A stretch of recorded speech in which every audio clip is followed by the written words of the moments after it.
Je prie qu'elle te fasse du bien et que le Seigneur se souvienne de toi. Amen. Habakkuk d'abord. Habakkuk 3, le verset 17 à 19. Car le figuier ne fleurira pas. Le figuier ne fleurira pas. La vigne ne produira rien. La vigne ne produira rien. Le fruit de l'olivier manquera. Le fruit de l'olivier manquera. Les champs ne donneront pas de nourriture. Les champs ne donneront pas de nourriture. Les brebis disparaîtront du pâturage. Disparaîtront du pâturage. Et il n'y aura plus de bœufs dans les étables. Et il n'y aura plus de bœufs dans les étals. Toutefois, je veux me réjouir en l'Éternel. Je veux me réjouir en l'Éternel. Je veux me réjouir dans le Dieu de mon salut. Je veux me réjouir dans le Dieu de mon salut. L'Éternel, le Seigneur est ma force. Est ma force. Il rend mes pieds semblables à ceux des biches. Et il me fait marcher sur mes lieux élevés. Il me fait marcher sur les lieux élevés. Au chef de chantre, avec des instruments à cordes. Parole du Seigneur notre Dieu. Alors, au travers de cette première portion d'écriture, c'est qu'il faut retenir qui est extrêmement puissant et merveilleux. C'est qu'au fait, il explique quelle attitude avoir lorsque tout semble gâté. Il explique quelle action mener lorsque tout est confus autour de toi. Il explique lorsque vous traverserez des temps difficiles, ce qu'il faut faire, quel comportement il faut avoir, quelle attitude il faut avoir, quelle manière de se conduire selon la Bible qu'il faut faire. Est-ce que je peux prêcher? Écoutez-moi très bien. Beaucoup d'enfants de Dieu écoutent la parole de Dieu, mais refusent de faire ce que la parole de Dieu dit de faire. Pas parce que souvent les messages sont difficiles, pas parce que souvent la parole est difficile, mais parce qu'en général, ces personnes-là ont un problème avec la simplicité des Écritures. Ils se disent, mais attends, aussi simplement comme ça, c'est tout ce qu'on doit faire. Et puis ce problème va se régler. La Bible est simple. La parole de Dieu est simple. L'évangile est simple. Nous on aime les mystères. Nous on aime les complications. Ce n'est pas notre faute. C'est le fétiche que nos parents ont adoré. Qui fait qu'on veut que les choses soient bizarres pour qu'on puisse accepter. Mais ce que je te dis est simple. Mais ça crée quelque chose. C'est simple. Mais ça règle des milliers de problèmes. Jésus n'a rien demandé lorsque dans le mariage du vin, il leur a dit remplissez d'eau ces jarres et apportez-les-moi. Ils étaient étonnés qu'ils avaient besoin de vin. Et Jésus leur dit de venir avec l'eau. L'eau H2O et le vin. L'eau même n'est même pas rouge. Donc ils se sont posés beaucoup de questions. Dis à ton voisin, Dieu est simple. Les choses de Dieu sont simples. On veut des choses extraordinaires. Non, non, non. C'est des choses simples. Il dit apportez-moi le vase là, mettez l'eau dedans. Et puis apportez, il a fait le miracle. Ils étaient étonnés. Ils étaient étonnés. Ce que je te dis est simple. Ça dépasse ton intelligence humaine. Mais ça produit des témoignages extraordinaires. Et je prie que l'Esprit de Dieu t'aide à mieux comprendre cette révélation. Pourquoi certaines personnes durent dans leurs problèmes? Pourquoi certaines personnes demeurent dans leurs problèmes? L'année passée, échec. L'année qui suit, échec. L'autre année, échec. Pourquoi certaines personnes sont malades et elles demeurent dans la maladie? L'année passée, la maladie. Le mois passé, la maladie. Le mois qui suit, la maladie. Pourquoi elles demeurent dans la maladie? Pourquoi certaines situations ne changent pas et elles durent dans la vie de plusieurs personnes? C'est quoi le problème? Où est donc Dieu? Et plusieurs se posent la question. Mais ce par quoi je passe là, Dieu, tu ne vois pas. Dieu, tu n'entends pas. Dieu, tu ne vois pas combien ça me fait souffrir. Et c'est cruel. C'est compliqué. Ça me fait mal. Je peux te dire pourquoi ça dure. Est-ce que tu veux que je te dise, lève simplement la main. C'est pourquoi Habakkuk dit, rien ne marche. Tout est bloqué. On a fait ce qu'on peut faire, mais rien n'est venu. Et il dit, il y a un secret que si tu appliques, ça va changer. Et c'est de ce secret est venue cette révélation que je vais te donner. Qu'il y a beaucoup de gens qui ont les mêmes problèmes année après année. Et elles se plaignent. Elles ne voient pas de solution. Elles ne voient pas ce problème se changer en témoignage. Ce combat d'année en année. Elles n'ont pas de repos dans leur vie. Elles se posent la question. Quel est le problème? Pourquoi Dieu qui est aussi grand, aussi fort, aussi puissant ne peut pas traiter ce problème-là? Ne pas résoudre cette situation-là. C'est quelle maladie Dieu ne peut pas guérir? C'est quel chômage Dieu ne peut pas donner du travail? En un clin d'œil seulement, c'est fait. En un clin d'œil seulement, c'est fait. En un claquement de doigts, c'est fait. Dès que Dieu me souffle, il bouge un peu ses cils et ses sourcils. Pouf, c'est fini. Mais pourquoi ça ne se fait pas? Pourquoi est-ce que ça dure dans la vie de certaines personnes? Au fait, je t'explique. Ce qui fait que ça reste et ça ne dure pas, c'est que beaucoup de chrétiens n'ont pas trois révélations importantes. Dis parle, homme de Dieu. La première révélation, ils se disent qu'on donne notre vie au Seigneur et qu'on décide de le suivre et qu'on décide de marcher avec lui. Tout sur notre chemin sera rose. C'est faux. C'est faux. Donc, dès qu'un petit problème se lève net, dès qu'une petite situation se lève net, Seigneur, tu as dit que tu allais me bénir. Et pourquoi tu ne vois pas? Ils commencent à pleurer.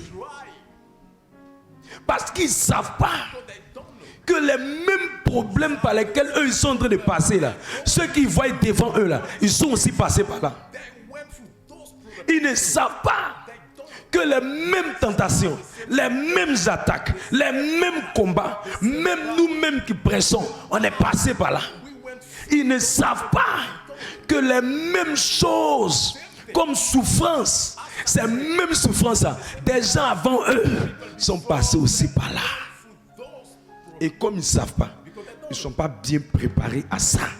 Et quand le problème vient, ils paniquent, ils abandonnent, ils reculent, ils se fondent, ils pleurent, ils doutent, ils veulent retourner dans le monde. Parce qu'ils ne savent pas. C'est comme quelqu'un qui veut voyager dans un pays. La première chose qu'on fait quand on veut voyager, on appelle là-bas pour demander c'est quel temps. Si on nous dit qu'il fait froid, les habits qu'on met dans les affaires, ce sont des habits qui vont affronter le climat qui est là-bas. Si on nous dit qu'il fait chaud, on dit bon, je nous ici même fait déjà chaud. Donc ce sont nos habits simples là. On va porter aussi pour aller là-bas. Pourquoi? Parce qu'on est préparé. Donc ce qui fait que les problèmes de certaines personnes durent, c'est parce qu'ils ne sont pas préparés. Et comme ils ne sont pas bien, ils ne sont pas préparés, quand ça arrive, ils ne savent pas quelles sont les tactiques qu'il faut faire. La deuxième chose qui fait que les gens durent dans leurs problèmes année après année, mois après mois, quelque chose que Dieu a amené pour une semaine, normalement d'ici la semaine qui suit c'est fini. Eux ils vont revenir dedans. Ça se répète, ça se répète, ça se répète, ça se répète, ça se reproduit, ça revient dans leur propre vie. La deuxième chose qui crée ce problème-là, c'est que la plupart des enfants de Dieu, ils ne savent pas que lorsque Dieu veut vous amener loin, il doit enlever le monde à l'intérieur de vous. Il doit enlever les esprits de vos familles à l'intérieur de vous. Et Dieu pour enlever les esprits de vos familles à l'intérieur de vous, Dieu pour traiter le monde à l'intérieur de vous, il ne va jamais vous nettoyer avec son sang. Il ne va jamais vous nettoyer avec l'eau bénite. Il va vous nettoyer avec les problèmes. Il envoie les problèmes et les problèmes te secouent. Il envoie les problèmes et les problèmes te déchirent. Il envoie les problèmes et les problèmes te brisent. Mais la finalité, c'est pour que tu puisses trouver le chemin pour arriver vers lui. La finalité, c'est pour que tu puisses trouver la voie pour marcher vers lui. La finalité, c'est pour que tu puisses crier à lui et il va se révéler à toi. Je parle à quelqu'un. Je parle à quelqu'un. Je parle à quelqu'un. Acclame mieux ce que le Saint-Esprit est en train de te dire. Et comme ils ne veulent pas les... Parce qu'il y a des gens qui sont en Dieu, mais n'ont pas laissé les esprits de leur famille. Ils sont en Dieu, mais n'ont pas laissé les comportements de leur village. Ils sont en Dieu, mais n'ont pas laissé leur nature païenne. Ils sont en Dieu, mais le village où ils sont nés... Demande à ton voisin, tu es né de quel village? Faut dire, tu viens de quel village? Faut dire, l'esprit du village te suit. Et le comportement du village là agit en eux. Œil pour œil, dent pour dent. Quelqu'un te blesse, faut pas jouer. Faut le mettre à sa place. C'est pas toi, c'est ton village qui te parle. Quelqu'un te dit ça, faut le traiter bien. C'est pas toi, c'est ton village qui te parle. Donc le monde, ils sont sortis du monde, mais l'esprit qui est dans le monde n'est pas sorti de leur cœur. Et Dieu, pour traiter ça, il va les broyer, il va les froisser, il va les briser, il va les cacousser, il va les concasser, il va travailler à l'intérieur d'eux pour qu'ils changent, qu'ils aient une nouvelle attitude, un nouveau cœur. Je peux te dire quelque chose que Dieu m'a dit. Quand le problème de quelqu'un dure jusqu'à un moment donné, même si on a chassé les sorciers et que ça demeure, c'est que c'est un comportement en toi que Dieu veut changer. Je réponds. Quand le problème de quelqu'un dure pendant longtemps et qu'il a eu l'opportunité d'être sur un manteau, on a chassé le démon, chassé les esprits, détruit tout ce qui est comme esprit. Et malgré ça, le problème continue. C'est que Dieu veut utiliser le problème pour te transformer, pour te changer, pour travailler à l'intérieur de toi. Je prie que quelqu'un change dans le nom de Jésus-Christ. Non, ta voisine ne peut pas acclamer, c'est trop fort pour elle.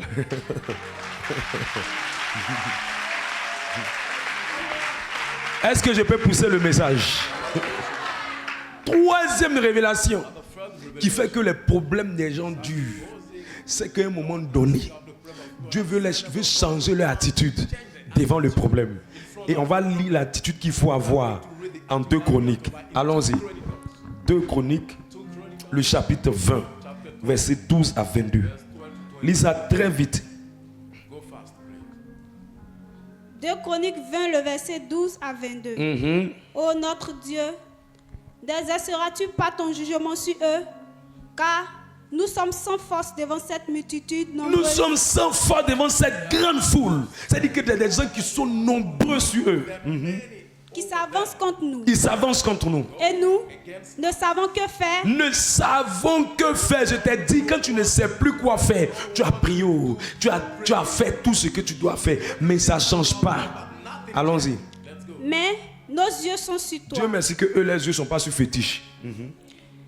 Verset 13. Tout Judas se tournait debout devant l'Éternel. Devant l'Éternel. Avec les petits enfants. Avec le petit enfant. Leurs femmes. Et leurs fils. Et le fils. C'était chaud. Quand tu vois toute la famille sort, c'est que c'est chaud. Alors, l'esprit de l'Éternel saisit au milieu de l'assemblée. Donc l'esprit de l'Éternel saisit. Là, c'est pas maintenant saisi, c'est depuis longtemps le Saint-Esprit saisit les gens. Le Saint-Esprit a toujours saisi les gens. C'est pas une histoire de maintenant une vie de victoire, non. Le Saint-Esprit se saisit souvent des gens. Au milieu de l'assemblée ou dans le peuple, il se saisit des gens. Allons-y. Au milieu de l'assemblée, Jasaziel, fils de Zacharie, fils de Benaja, fils de Jesiel, fils de Matania, Lévite, donc les Azaph. C'est des affaires. Donc il a saisi quelqu'un. Et puis la personne va commencer à parler. Et Jaziel dit, soyez attentifs. Soyez attentifs. Tout Juda. Et habitants de Jérusalem. Et toi, roi Josaphat. Ainsi vous parle l'Éternel. Vous parle l'Éternel. C'est pour ça qu'avant, dans les assemblées de renouveau charismatique, quand les gens prient, un moment on met une pause, et puis on veut que l'Esprit de Dieu saisisse quelqu'un. Mais c'est quand après fétiche est rentré dedans qu'on dit maintenant, Dieu n'a qu'à parler à chacun dans son cœur, il va partir à la maison. Allons-y. Ne craignez point. Ne craignez point. Et ne vous effrayez point. Et ne vous effrayez point. Devant cette multitude nombreuse. Devant cette multitude nombreuse. Avant le Saint-Esprit, on se met nous tous en prie. Et puis on garde un moment de pause. Et puis le Saint-Esprit est sur une personne. Et puis la personne commence à donner une révélation très profonde. Et avant, c'était comme ça que ça fonctionnait. Et ça continue toujours. Mais qu'à un moment, les gens ont commencé à tricher un peu. C'est devenu un peu autre chose. Une soeur est rentrée dans une assemblée. Et elle est rentrée avec son mari blanc. Le monsieur est venu dans l'assemblée. Et puis un bon matin comme ça, une soeur est tombée sur l'onction. Et quand elle est tombée sur l'onction, elle dit, ainsi parle l'Éternel. Ainsi parle l'Éternel. Elle ne savait pas au fait que la dame en question, c'est son mari. Mais ils l'ont mis ici. Et puis son mari était un peu loin. Et puis ils ont mis quelqu'un au milieu d'eux. Ainsi parle l'Éternel. Ainsi parle l'Éternel. On dit, on vous écoute. Elle dit, elle veut parler. Elle ouvre la bouche. Elle dit, il y a un homme qui vient d'entrer. C'est l'homme de ma vie.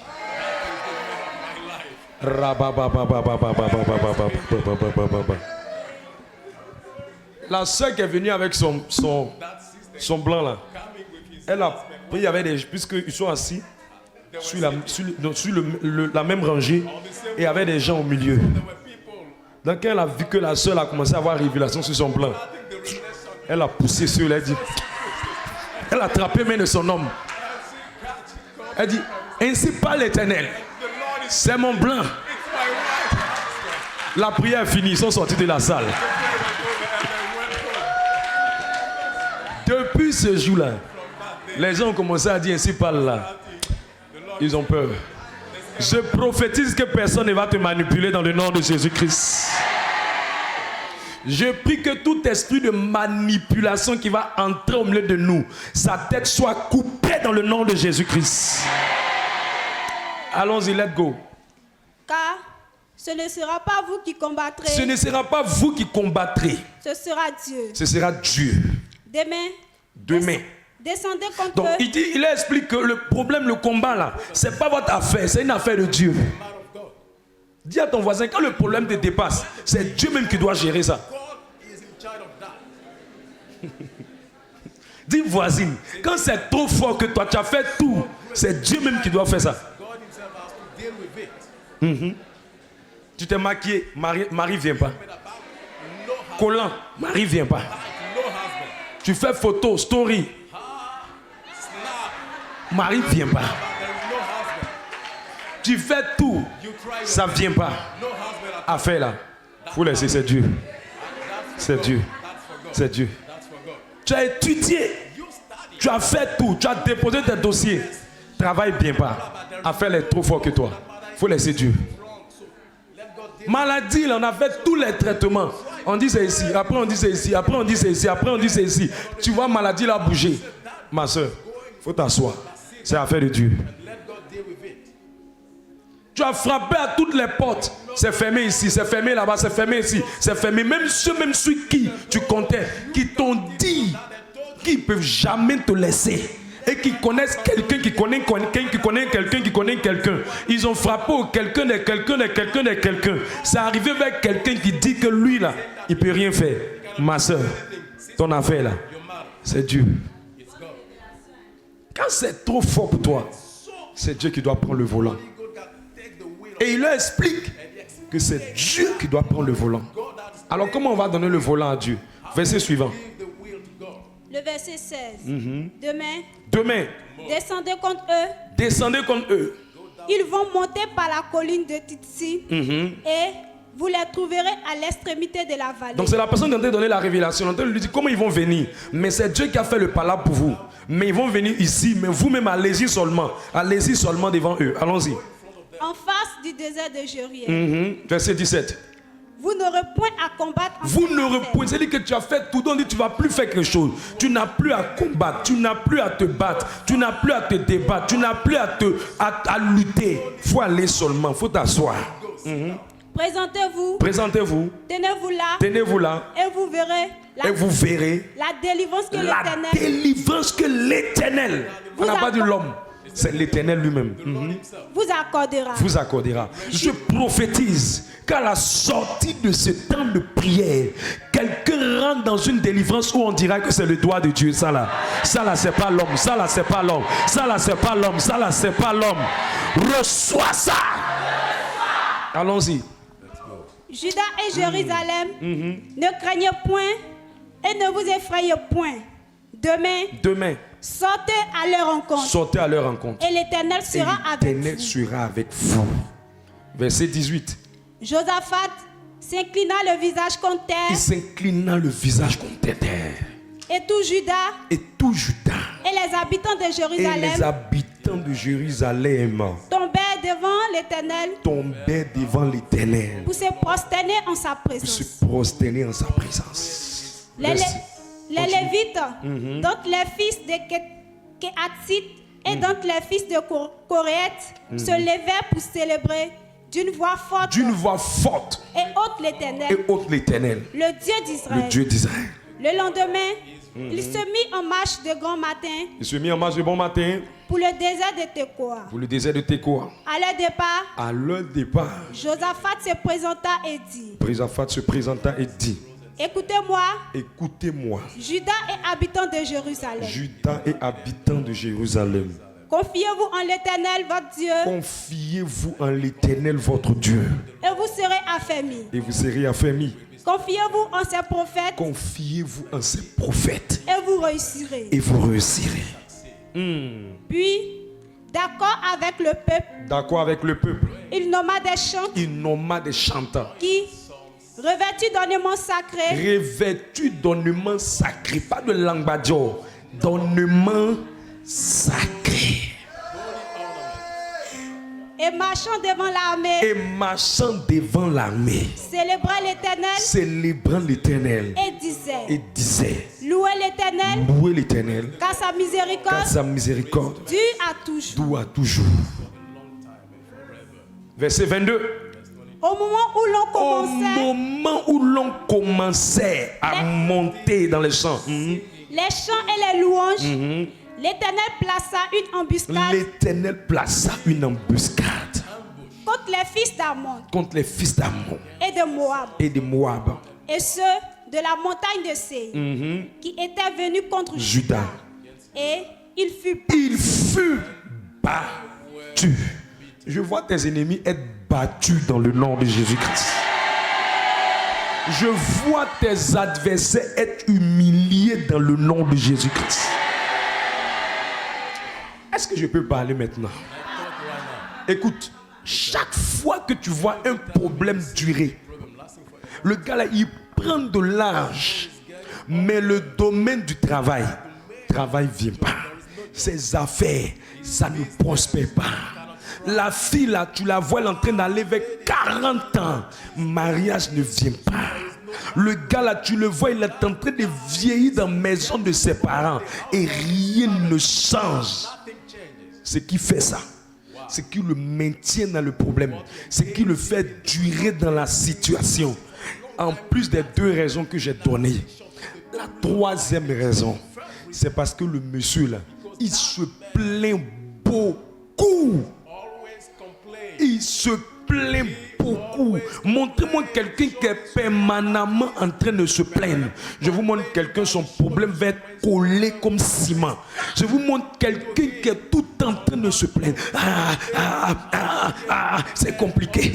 Ça va pas. Ma maladie là, mon travail là, tout est mon problème, ma situation. Il se plaint pour tout. Dans le service de Dieu, il se plaint. Dans l'œuvre de Dieu, il se plaint. Dans les visites, il se plaint. Dans l'évangélisation, il se plaint. Dans tout ce qu'il fait, il est permanemment en train de se plaindre. Je vous montre quelqu'un qui est en train d'aggraver le problème. Je vous montre quelqu'un qui est en train d'intensifier le problème. Je vous montre quelqu'un qui est en train d'alourdir le problème. Je vous donne quelqu'un qui est en train de charger le problème. Oh, la Bible dit de donner le problème à Dieu, de confier le problème à Dieu, de laisser Dieu lui-même gérer le problème, de laisser Dieu lui-même affronter le problème. Mais pour que Dieu affronte le problème, il faut mettre le problème dans sa main. Mais Dieu ne peut pas avoir le problème dans ta main, dans sa main, si toi tu es en train de te plaindre. Tu es en train de te plaindre. 30 ans tu te plaignais que tu n'as pas quelqu'un. 33 ans tu te plains encore. Dans 5 ans on va te trouver dedans. Parce que tu es en train de te plaindre. Tu es tout en train de te plaindre de ta maladie. Et en plus de ça, tu appelles ça ma maladie. Mais si c'est ta maladie, Dieu va faire quoi avec ça? Prends ça cadeau, gère avec ça, dors avec ça, meurs avec ça.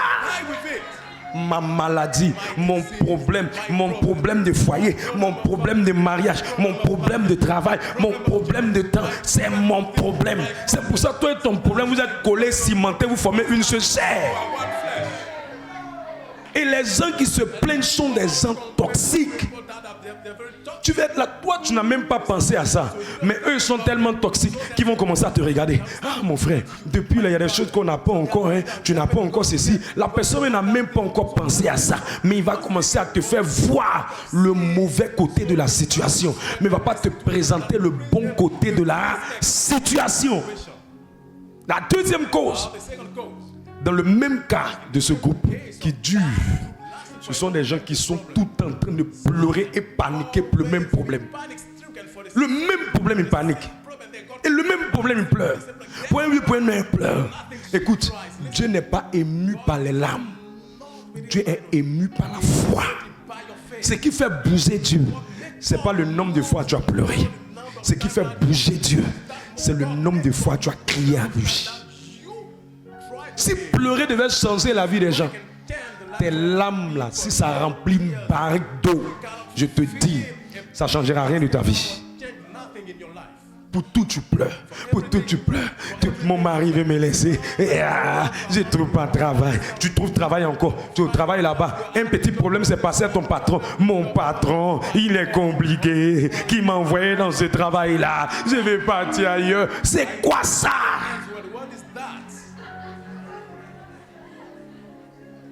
Un vieux garçon qui pleure comme ça pour tout. La troisième chose qui fait que les gens durent dans leurs problèmes, ce sont les murmures. Prends 1 Corinthiens 10, verset 10. Les murmures, ils murmurent dans son cœur. Il y a des gens, je ne suis pas dans mon assiette, je suis dans ma calebasse, je ne suis pas dans ma soupière, je ne suis pas d'humeur, tout m'énerve, ma tête me fait mal, j'ai migraine, toutes les nerfs et la personne murmure pour tout. Dieu, comment même? Tu as vieilli dans cette situation-là, tu as duré dedans d'elle. Mais tu n'arrêtes pas. 1 Corinthiens 10, le verset 10. Ne murmurez point, comme murmurent quelques-uns d'entre eux, qui périrent par l'exterminateur. Par l'exterminateur. Quand vous murmurez, vous périssez. Quand vous murmurez, vous durez dans le problème. Quand vous murmurez. Quand vous murmurez. Quand vous murmurez. Au mot de tous ceux que tu vois qui sont célibataires, la plupart, elle a dit à Dieu, il ne lui a pas donné mari. Dieu lui a donné mari. Maintenant, elle se plaint qu'il dort mal. Elle murmure pour tout. Elle a dit à Dieu, donne mon mari. Son mari a l'argent. Elle se plaint maintenant, il ne rentre pas vite. Elle murmure encore. Toi-même là, tu veux quoi?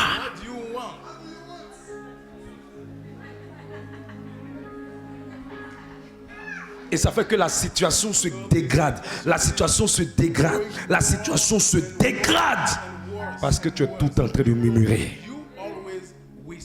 Mais je vois Dieu qui te donne la victoire maintenant sur les murmures.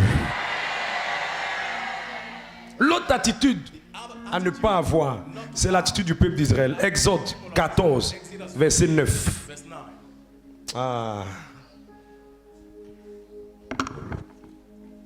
Tu as prié pour des gens. S'ils ont ils font ces 4 choses-là, ils ne vont jamais voir des témoignages. Ils vont rentrer dans une vie de complications. Allons-y. Exode 14, le verset 9. Les Égyptiens les poursuivirent et tous les chevaux et les chars de Pharaon, ses cavaliers et son armée, les atteignirent campés près de la mer, vers Pi-Hatiron, vis-à-vis de Baal-Séphon. C'est-à-dire qu'il y avait des gens qui les poursuivaient. Oh, ils étaient en train de quitter de l'Égypte, de la main de Pharaon, et ils étaient en train d'aller vers la terre promise. Mais comme les gens les poursuivent, les gens veulent les attraper. Les chars de Pharaon, les cavaliers de Pharaon et son armée, comme ils veulent leur faire du mal, c'est grave. Merci. C'est grave. Grave. À cause de ça. Regarde ce qu'ils vont dire. Verset 10. Pharaon approchait. Les enfants d'Israël levaient les yeux et voici, les Égyptiens étaient en marche derrière eux. Et les enfants d'Israël eurent une grande frayeur et criaient à l'Éternel. Il dit à Moïse. N'y avait-il pas les sépulcres en Égypte sans qu'il fût besoin de nous mener mourir au désert? On était en Égypte là-bas là. On était là-bas dans les sépulcres, dans les maisons de mort. Notre vie était bien. On n'avait pas besoin de toutes ces choses-là. Tu es venu nous amener dans le désert, Moïse. On veut retourner en Égypte. Moïse, on veut retourner en Égypte. Continue. Que nous as-tu fait en nous faisant sortir d'Égypte? N'est-ce pas là ce que nous te disions en Égypte? Laisse-nous servir les Égyptiens. Laisse-nous, on va retourner là-bas.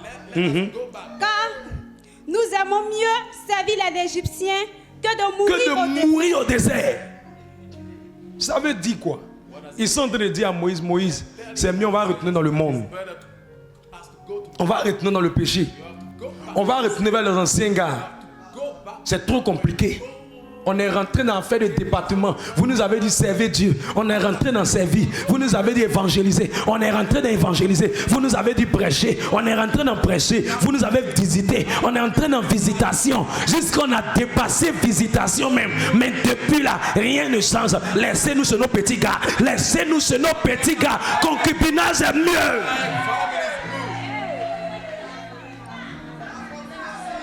Là-bas au moins on avait les Western Union. Là-bas au moins on avait les Orange Money. Quand il est 16h comme ça, j'ai manqué, ma maman a mal au ventre. Il me fait un petit dépôt. J'ai écrit coucou, coucou, coucou, coucou, coucou. 2 petits dépôts. Et je me vais manger mon alloco. Je suis venu dans l'affaire de Dieu. Tu dis, il ne faut pas y aller chercher garçon. Je suis en train de servir. Mais Dieu ne voit pas mon problème. Dieu ne voit pas. C'est mieux, j'ai retourné. C'est mieux affaire de l'œuvre de Dieu là.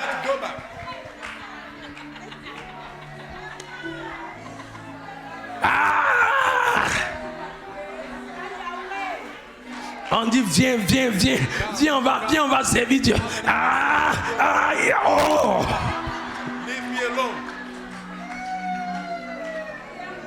Les gens veulent retourner pour aller manger les concombre d'Égypte. Quand Dieu voit ça, il dit ton cœur tu es dans la maison du Seigneur, mais ton cœur est dans le monde. Elle est là, mais chaque jour, elle lutte. Il y a une petite voix qui lui dit il y a quelque chose que tu dois faire. Il ne faut pas laisser. Avant, tu étais un peu à l'aise. Maintenant, mais c'est dur. Une journée, il n'y a même pas un petit pointeur. Est-ce que le modérateur n'a pas bloqué mes pointeurs?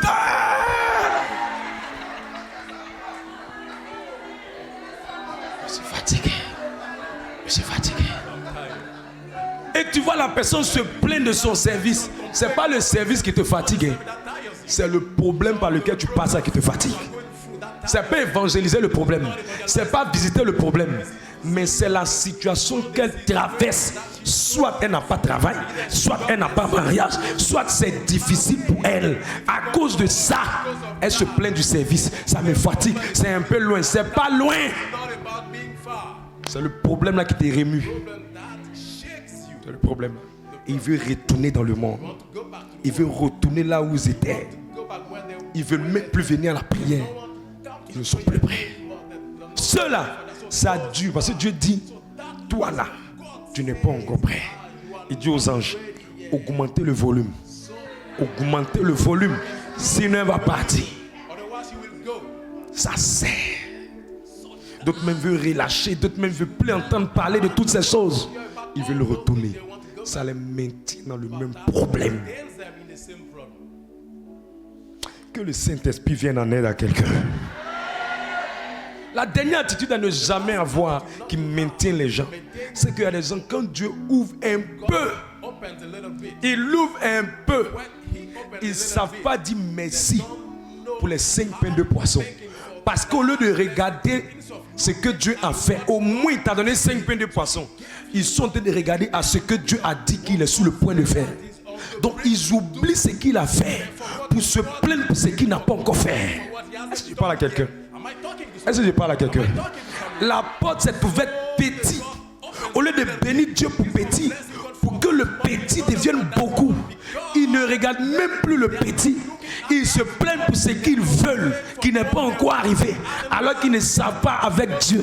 Si tu sais lui dire merci pour le peu, il te donnera le plus. Mais si tu es ingrat pour le peu, tu fermes la moisson du plus. Tu vas à l'examen. Le résultat n'est pas encore sorti. Mais le fait que tu es bien composé, le fait que tu as senti que Dieu t'a soutenu pendant la compo, tu dois lui donner les actions de grâce. Mais un ingrat qui va durer dans l'échec va prendre ça comme un acquis. Et elle va se plaindre pour ce qui n'a pas été l'année passée. Et pour ce qui n'a pas été pendant sa compo. Sans toutefois regarder à ce que Dieu a fait comme action de grâce pour lui dire merci. Romains le chapitre 1.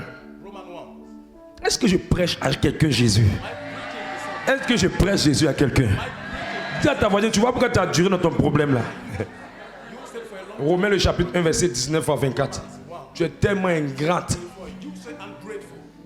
Tu fais comme les gens qui sont fâchés. Tellement qu'ils sont fâchés. Elle est fâchée à son mari. Et puis il y a un petit problème qui se présente à lui. Oh, il dit, chérie, je suis fâché. Chérie, je n'aime pas ça. Bertrand, mon frère. Maintenant, elle est ton frère.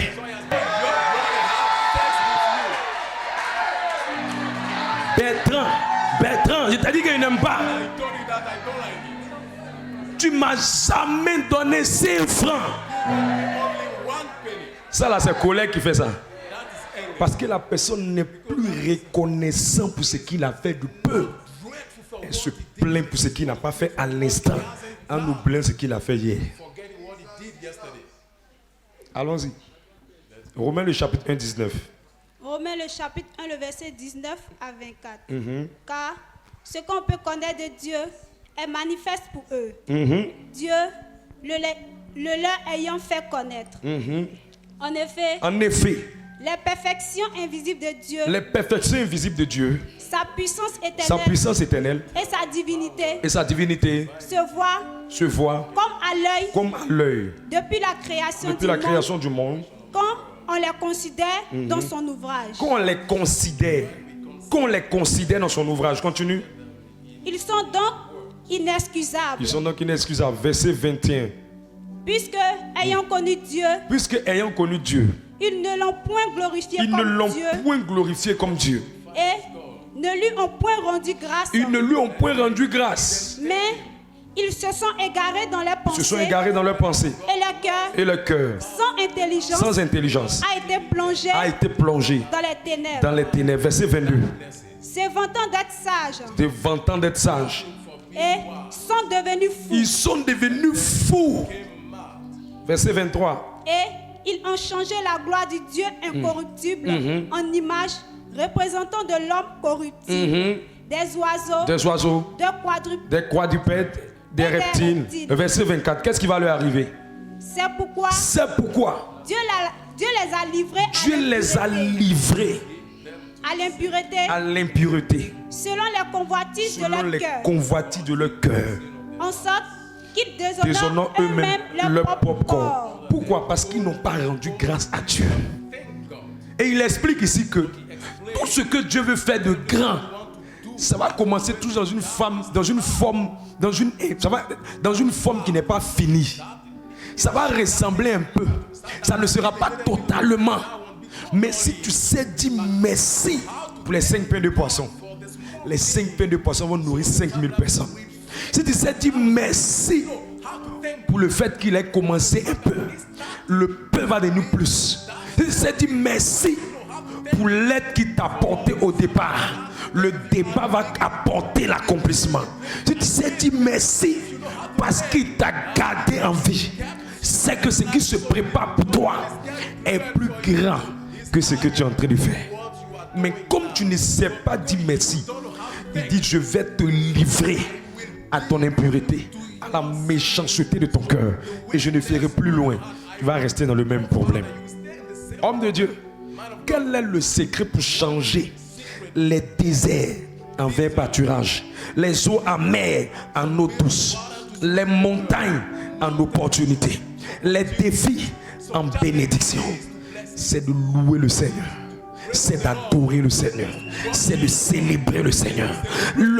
La manière de célébrer Dieu et d'adorer Dieu va amener la présence de Dieu. Quand tu adores, malgré que c'est dur, quand tu loues, malgré que c'est dur, quand tu bénis Dieu, malgré que c'est compliqué, alors que tu ne vois rien, alors que ça a commencé petit, alors que c'est compliqué, alors qu'on te dit que ton mari veut te laisser, on te dit que tu es en train de prendre de l'âge, rien ne vient comme travail, rien ne vient comme opportunité, tout se ferme autour de toi. Quand tu sais bénir Dieu par la louange et l'adoration, ça amène Dieu à faire encore plus et à changer le problème en témoignage. En témoignage. En témoignage. Tu sais ce qui a fait que tu es resté dans les mêmes choses?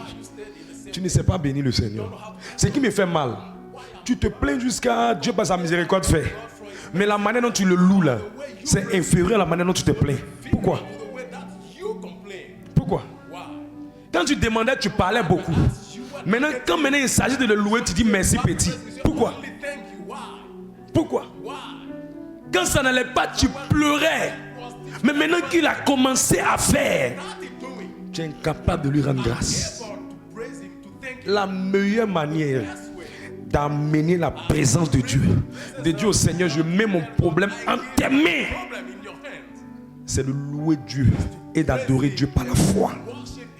Et la louange et l'adoration par la foi, c'est le type de louange que nous faisons quand tout va mal, quand tout devient difficile, quand tout devient compliqué. Au fait, si le diable a réussi à t'arracher dans la bouche la louange, il va réussir à t'arracher la restauration de Dieu, le miracle de Dieu. C'est pour ça qu'il dit en Habakkuk, lis en Habakkuk verset 17 à 18. Je vais lire, commenter ça rapidement. Et après deux chroniques. Il a dit le figuier ne fleurira pas, la vigne ne produira, la vigne ne produira rien, le fruit de l'olivier ne manquera, les champs ne donneront pas de nourriture, les brebis disparaîtront du pâturage, il n'y aura plus de bœufs dans les étals. Ça là, tout le monde passera par une situation que tu ne comprends pas, qui te dépasse. Même les hommes, même tout qui tu connais vont te laisser. Tout le monde passera par ça. Mais verset 18, voilà l'attitude qu'il faut avoir. Il dit toutefois, je veux me réjouir en l'Éternel. Je veux me réjouir dans le Dieu de mon salut. Je veux me réjouir. Verset 19. L'Éternel, le Seigneur, est ma force. Chaque fois que tu sais dire merci, quand tout est compliqué, c'est le signe que tu lui fais confiance. On appelle ça la louange et l'adoration par la foi.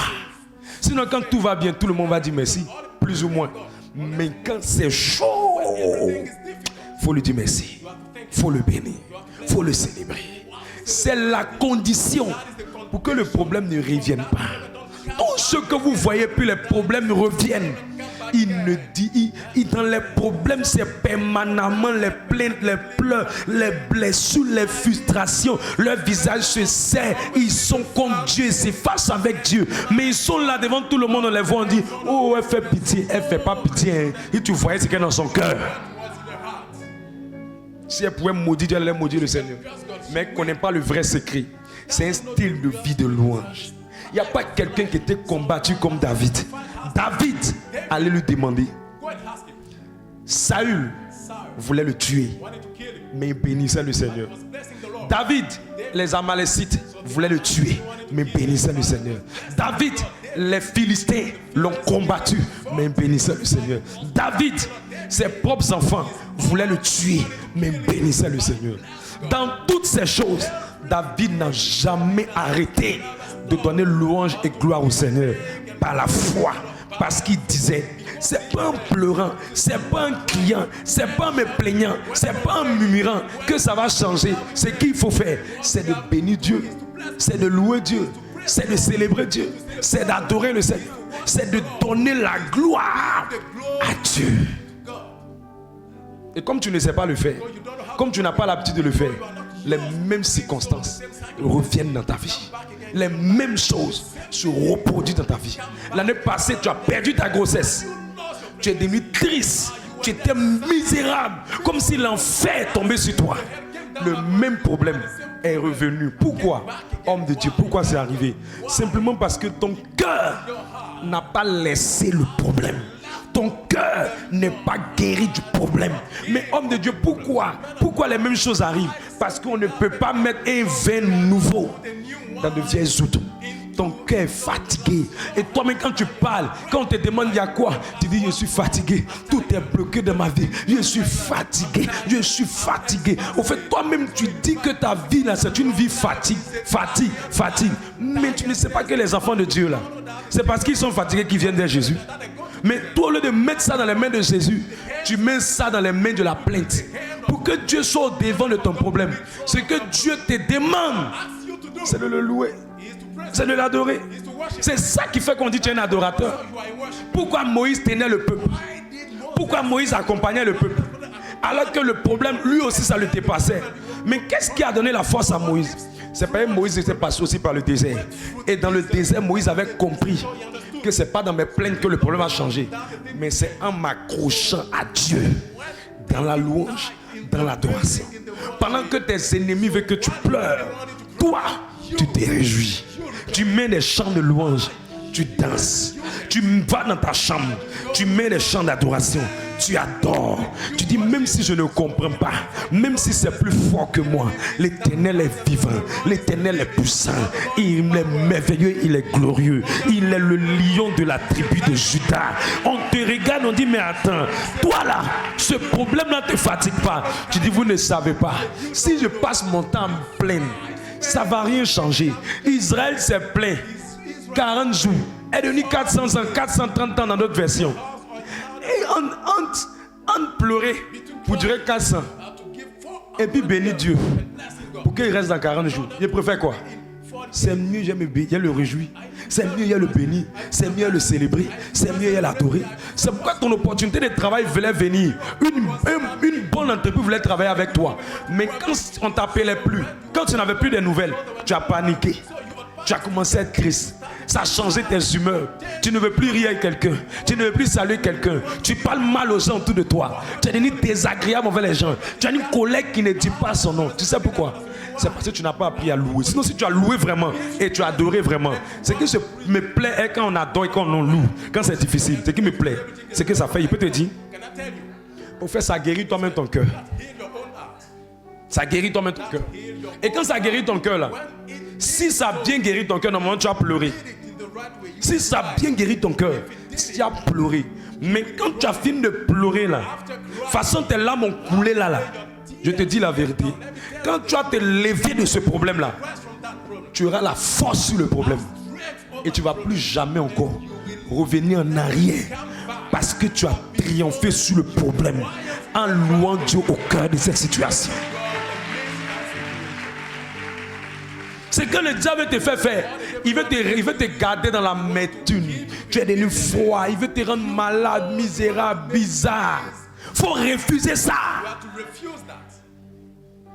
Montrez-moi quelqu'un ici. Les mêmes déceptions reviennent. Je vous dis, c'est la blessure qui fait ça. C'est la blessure qui fait ça. L'année passée, elle attendait une grâce. Ça s'est venu et s'est gâté. L'année qui suit, Dieu veut lui donner. Elle-même, elle est tellement fâchée avec Dieu même qu'elle ne veut rien entendre parler sur ça. C'est pas elle, hein. C'est le cœur là, qui n'est pas vraiment guéri. Ça s'était enfermé devant le tabernacle, enfermé devant le Saint-Sacrement pour dire au Seigneur, je te louerai, je te bénis. Cette situation par laquelle je suis passé, ça m'a fait mal. Mais je donne toute la gloire. Tes larmes vont couler. C'est plus des larmes d'amertume, mais ce sont des larmes de libération, de restauration. Les temps qui vont venir, une nouvelle saison va commencer. Un nouveau temps va commencer. Une nouvelle expérience va commencer. Ne joue pas les durs. Je vais vous dire une chose. Quand tu passes par un problème qui te fatigue, même si le problème est passé, mais ça ne veut pas dire le problème est passé, ça ne veut pas dire que ton cœur a laissé le problème. Quelqu'un comprend ce qu'ils ont dit? Le problème peut passer, hein. Ça peut se faire peut-être en janvier. On est actuellement dans ce mois-là.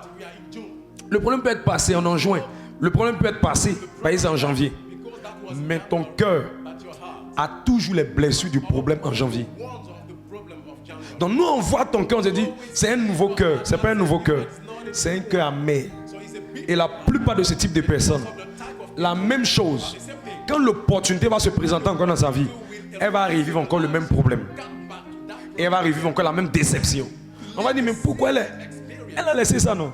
Non, le temps est passé, mais son cœur n'a pas laissé. Le temps est passé, mais son cœur n'a pas encore fait le deuil de ça.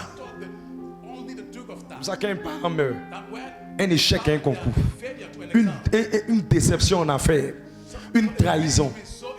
Faites le deuil du problème en louant, en célébrant, en adorant, en bénissant le Seigneur jusqu'à ce que ton cœur soit libéré de ça.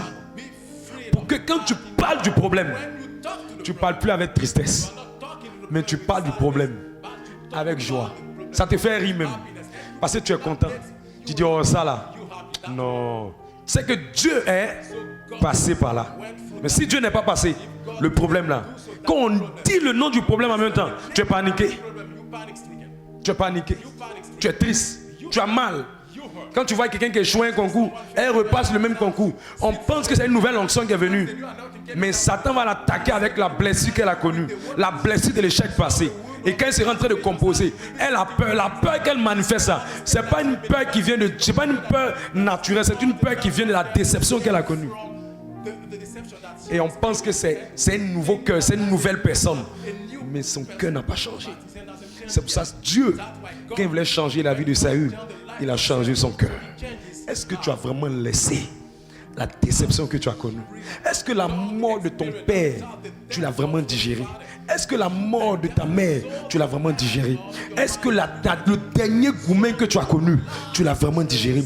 Est-ce que la perte de ton enfant, tu l'as vraiment digéré? Tu l'as vraiment fait le deuil? Tu as traité? Est-ce que la trahison, la méchanceté des gens, tu as traité ce problème? Est-ce que tu as rencontré Dieu et sa présence au cœur de ce problème? Sinon, la même chose risque de revenir. Et la plupart des gens des personnes, comme une sœur, on lui a dit va passer le BTS. Elle a tellement joué à son BTS après toutes les formes de prière qu'on lui dit va passer le BTS. Elle dit je ne veux même plus parler de BTS. Que Dieu me fait avancer dans la vie sans BTS. Mais ce n'est pas la foi, hein. C'est blessé qui fait ça. C'est blessé qui fait ça. Il y a d'autres mecs qui ne veulent même plus entendre parler de garçons. D'autres ne veulent plus entendre parler de mariage. Tu n'as pas encore cherché Dieu. Cherche-le. Adore-le. Bénis-le. Loue-le. C'est pour ça qu'il dit mon âme bénit le Seigneur. C'est pour ça qu'il dit je me réjouis en l'Éternel. Et ce qui me plaît, quand tu bénis Dieu dans ces moments-là, 1, tes larmes coulent. 2, le problème ne revient plus. Mais 3, qui me plaît, c'est qu'il va te faire accélérer. Il dit il rend mes pieds semblables à ceux des biches. Les années perdues, Dieu rachète ça vite. Dieu rachète ça vite. Regarde, tu peux croiser quelqu'un aujourd'hui, la personne, tu le croises en décembre. La personne te marie l'année qui suit après 6 mois.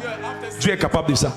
C'est ça, on dit, il rend mes pieds semblables à ceux des biches. Ça veut dire qu'il accélérait. Il va racheter les années perdues. Il va accélérer ta destinée. Il va t'amener à l'élévation. Les autres peuvent avoir avancé avant toi. Mais ce n'est pas qui avance, c'est qui va arriver. Et quand Dieu te voit le béni dans la souffrance, le béni dans la douleur, il rachète le temps qui est perdu. Il accélère ta destinée. Il rend mes pieds semblables à ceux des biches. Je prophétise que Dieu rend les pieds de quelqu'un semblables pendant qu'il adore par la foi, pendant qu'il loue par la foi, pendant qu'il adore dans les difficultés, pendant qu'il loue dans la souffrance, pendant qu'il bénit Dieu dans la souffrance, pendant qu'elle va au Saint-Sacrement, malgré que tout va pas, malgré que tout va mal, je vois sa destinée être accélérée. Les 6 mois volés sont rachetés en un jour.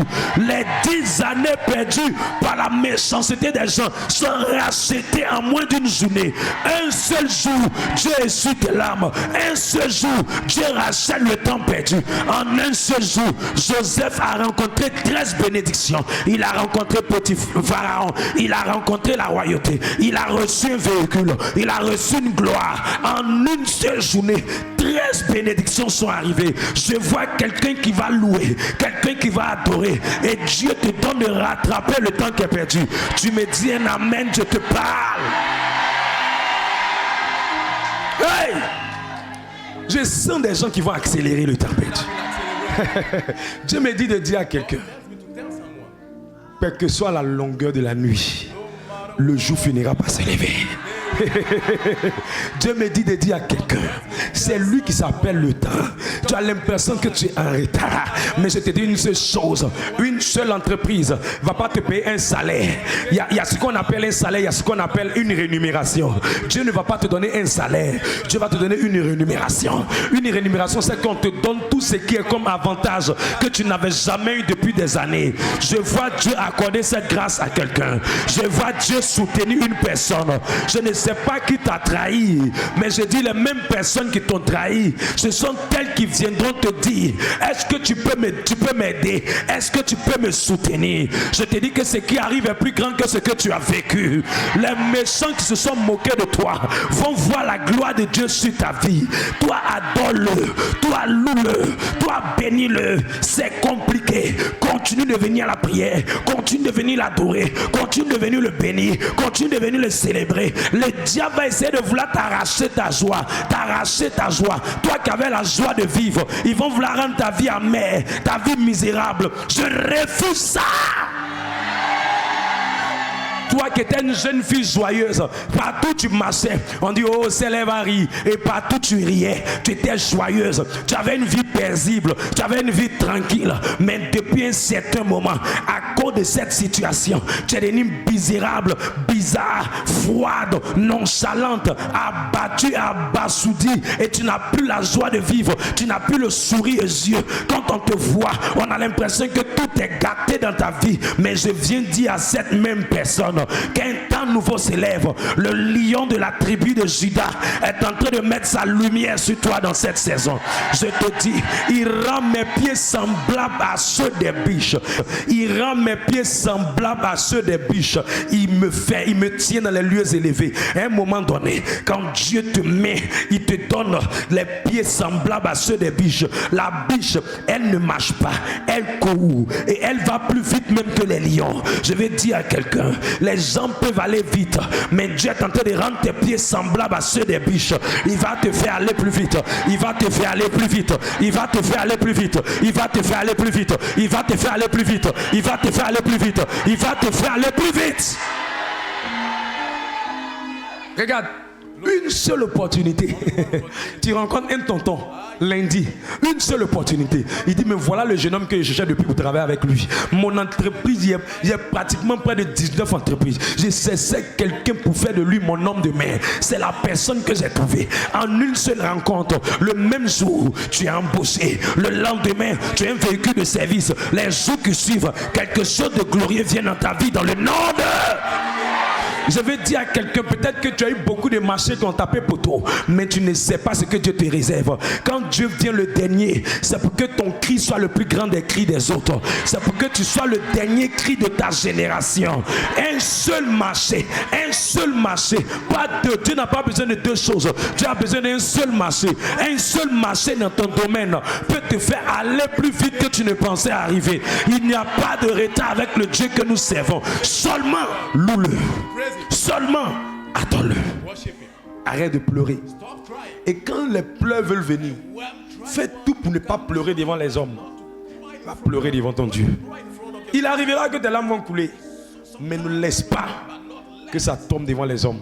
Mets ça devant ton Dieu. Quand la faim vient, quand la galère te presse, quand les situations deviennent difficiles, quand les factures s'élèvent devant toi, attrape les factures. Attrape les pressions. Toi qui mangeais 3 fois, tu es en train de manger 1 fois, 2 fois. Attrape ces choses. La pierre que les bâtisseurs ont rejetée, elle est en train de devenir la principale. Aujourd'hui c'est compliqué, mais ce que Dieu me réserve est plus grand. Je pleure aujourd'hui, mais tu viens devant Dieu. Tu dis Seigneur, voici mon mari veut me laisser. Voici mes enfants sont malades. Voici mes factures que je dois payer. Seigneur, je ne quitterai pas cette maison. Je ne déménagerai pas. C'est toi qui payeras cette maison. Je mets ce problème au devant de toi. Je mets cette situation devant de toi. Je veux ta présence. Je veux que tu sois au devant de ça. Et tu commences à le louer. Tu dis tu es es le Dieu vivant, tu es le Dieu puissant. Je n'ai personne en dehors de toi. Mes yeux sont sur toi, mon cœur est sur toi, mon amour c'est toi, mon appui c'est toi. Seigneur Dieu, je ne peux pas aller ailleurs, je ne te laisserai pas. Tu es le Tout-Puissant, tu es le Dieu vivant. Regarde mon cas et amène ta main puissante. Mais je continue de t'adorer, je continue de te bénir. Tu es fidèle, tu es grand, tu es élevé, tu es le majestueux, tu es étendard, tu es le lion de la tribu de Juda, tu es le prince de paix, tu es mon tout. Ah, est-ce qu'il y a des adorateurs ici? Est-ce qu'il y a des adorateurs ici? Les gens disent, mais attends, toi là, on voit les problèmes, mais tu passes, tu fais comment? Tu fais comment? Tu passes par où? Qui t'aide? Qui te soutient? Tu leur diras, je n'ai pas de soutien derrière moi. Mon devant, mon derrière, c'est Jésus.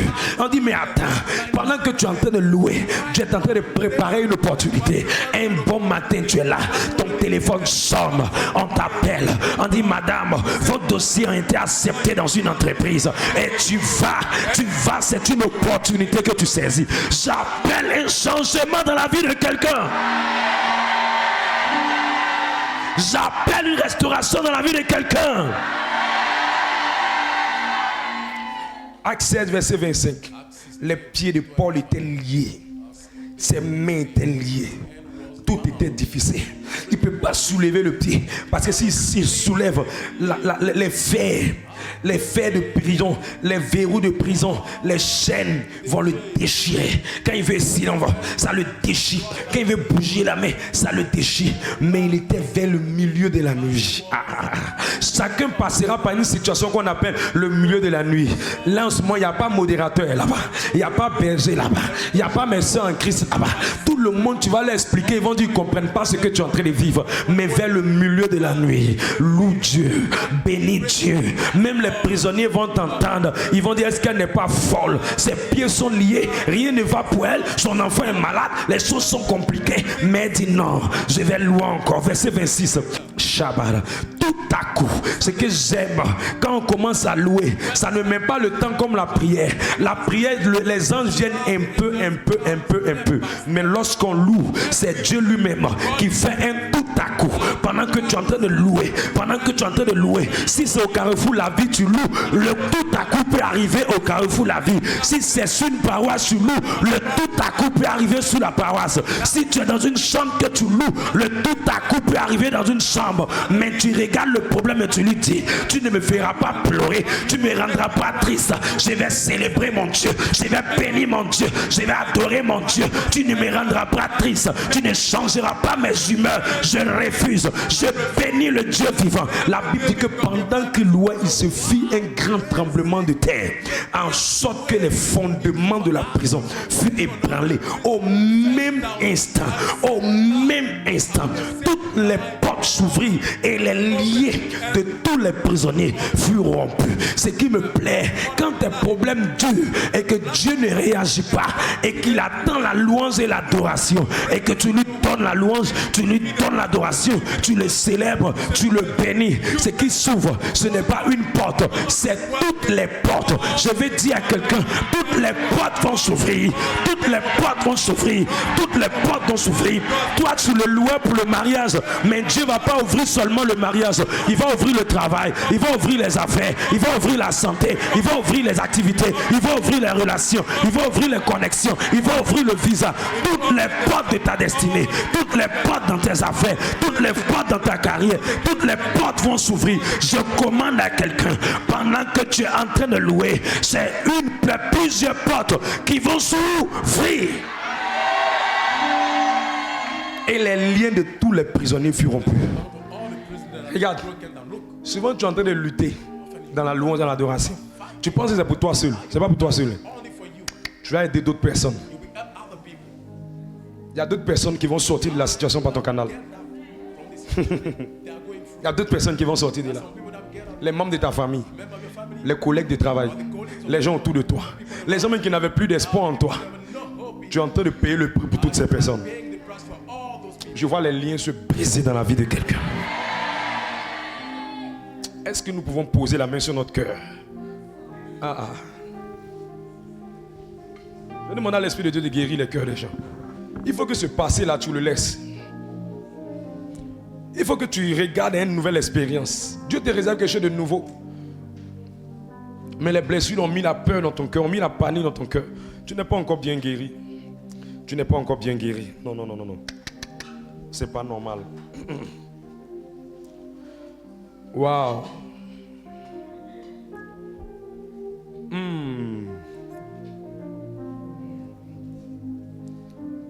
Le Seigneur est en train de travailler dans le cœur de plusieurs personnes. Commando, suivez-les. Un nouveau cœur va rentrer. Et une espérance amère va